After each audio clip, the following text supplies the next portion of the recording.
qui comparaissaient devant la haute cour militaire. En RDC, le procès de François Beya s'est ouvert ce vendredi.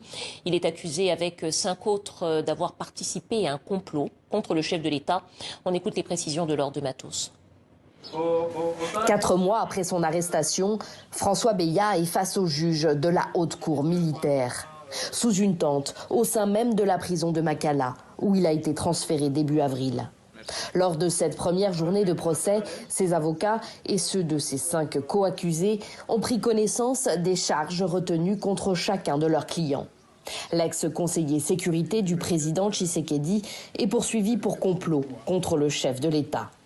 Ses avocats ont obtenu 1 semaine de délai pour s'imprégner des pièces transmises avant la reprise du procès. Ils sont sereins comme, disent-ils, leurs clients. Ce n'est pas nous qui allons l'innocenter, c'est les lois de la République et le bon travail que feront les juges qui vont pouvoir aboutir à son acquittement, à la déclaration de son innocence. Et nous allons pouvoir l'accompagner avec le moyen de droit, chacun des avocats selon les aptitudes professionnelles qu'il possède. 3 jours après son arrestation par les services congolais de renseignement, le porte-parole de la présidence révèle l'identité de François Beya à la télévision nationale. L'interpellation du conseiller spécial du chef de l'État en matière de sécurité. Et les soupçons qui pèsent sur lui. Une initiative qui a choqué des défenseurs des droits humains qui demandent aujourd'hui que le procès de François Beya soit lui aussi retransmis à la télévision. Il dénonce plusieurs irrégularités. Malheureusement, il n'est pas devant son juge naturel, il est devant une juridiction militaire. On parle d'une connivence avec le militaire.